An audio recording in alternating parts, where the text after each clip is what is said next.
Good morning, children.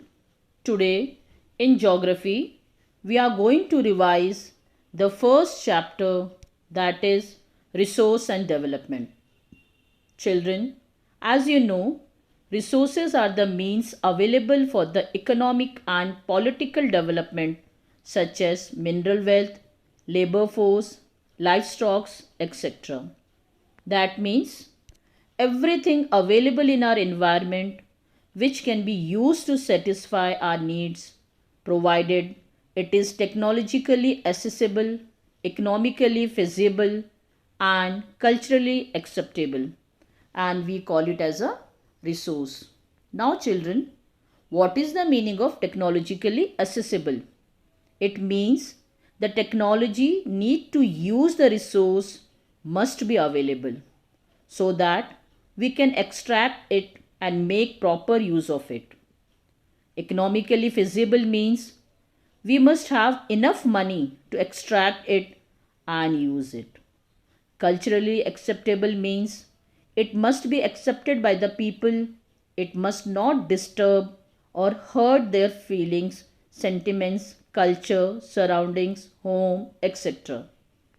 Children, now we will see the interdependent relationship between nature, technology, and institution. The process of transformation of things available in our environment involve an interdependent relationship between nature, technology, and institutions.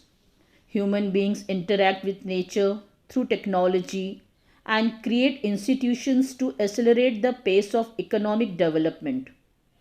Human beings are essential component of resources as they transform material available in the environment into resources and use them. Now, I think, children, the relationship between nature, technology, and institution is clear. Once again, I am repeating this. The nature contains resource and resources are converted into usable form with the help of technology. Human beings interact with nature through technology and create institutions to accelerate their economic development. Now, these resources can be classified in the following ways. Resources. Now, resources can be classified into two: natural resource and human resource. Natural resource again can be divided into renewable and non-renewable. Renewable resources consist of continuous or flow, for example, wind and water, they are renewable resources. And the second one is biological. This can again be divided into two: natural vegetation and wildlife.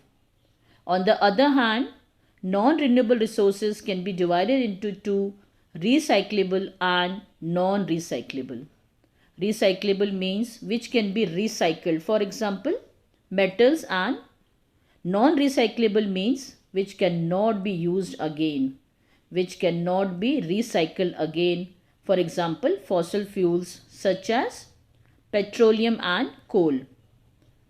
And the human resource can be divided into structures and institutions and quality and quantity. Now, children, on this basis, now we will classify the resources into following: on the basis of origin, on the basis of exhaustibility, on the basis of ownership, and on the basis of development. Now, children, one by one we will see this classification. Now, the first one is on the basis of origin. It can be divided into two: biotic and abiotic. Biotic means the resource that are obtained from biosphere and have life, such as human beings, flora and fauna, fisheries, livestock, etc. That means these are obtained from living organism. Now, abiotic resource, all those things which are composed of non-living things. They are known as abiotic resources. For example, rocks and metals. Now the next one is on the basis of exhaustibility. It can also be divided into, or it is also divided into two: renewable and non-renewable resources. Renewable resources which can be renewed or reproduced by physical, chemical or mechanical process, and we call it as a renewable or replenishable resources. For example, solar and wind energy. Renewable resources may further be divided into continuous or flow resources. For example, wind and water. Now, non-renewable resource, these occurs over a long geological time. Minerals and fossil fuels are the example of such resources. These resources take millions of years in their formation. Some of the resources like metal are recyclable, and some like fossil fuels cannot be recycled and get exhausted with their use.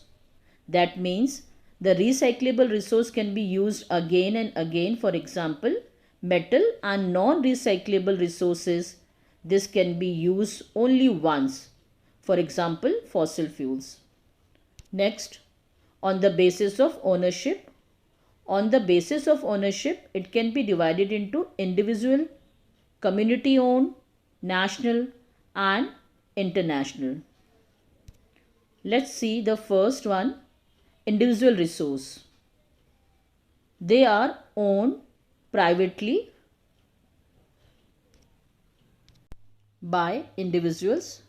For example, land owned by farmers which are allotted by the government against the payment of revenue, plantations, partial lands, ponds, water in wells owned by individuals, plots, houses and the other property owned by people in the cities, etc.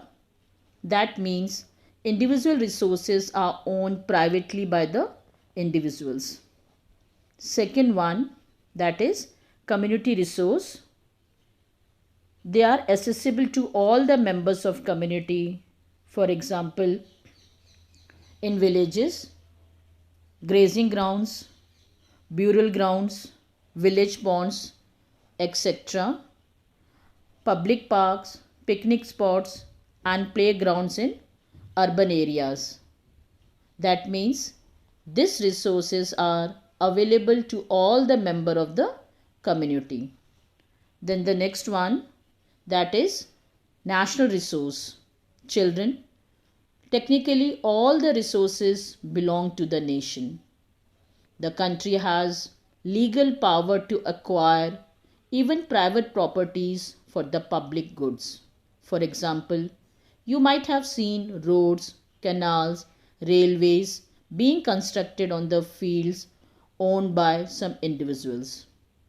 Urban Development Authority get empowered by the government to acquire land.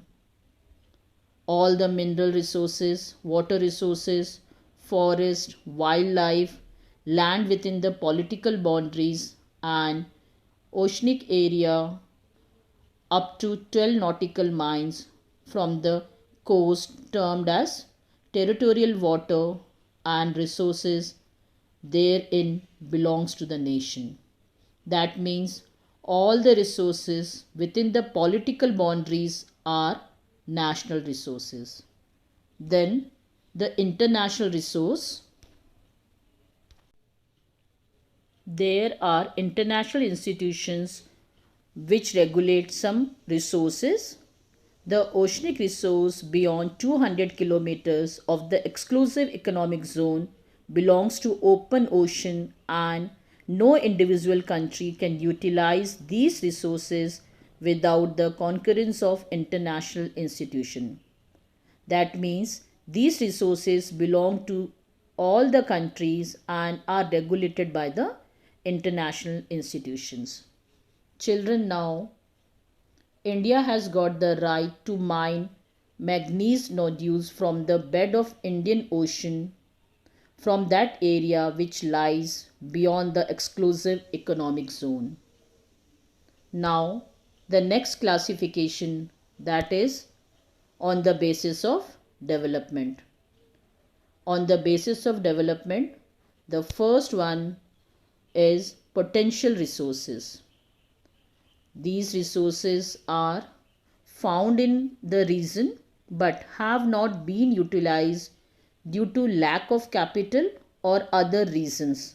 For example, the western part of India, particularly Rajasthan and Gujarat, have enormous potential for development of wind and solar energy. But so far, these have not been developed properly. Next one, develop resources. These are the resources which have been surveyed and their quality and quantity have been determined for the utilization of the development of the resources. The development of resource depends on technology and the level of their feasibility. Now, the next one, stock. Children, it refers to the material in the environment which have the potential to satisfy human needs, but human beings do not have the appropriate technology to assess these. For example, water is a compound of two inflammable gases, hydrogen and oxygen, which could be used as a rich source of energy if we had the acquired technical know-how. Hence it can be considered as a stock. Now next, reserves. These are the subset of stock which can be put into use with the existing technology, but their use have been postponed keeping in mind the need of the future generation. For example, river water can be used for generating hydroelectricity, but presently it is being utilized only to a limited extent. Thus, the water in the dams, forests, etc. is a reserves which can be used in the future. I think children, now the classification of resources is clear. That's all for today. Thank you and have a nice day.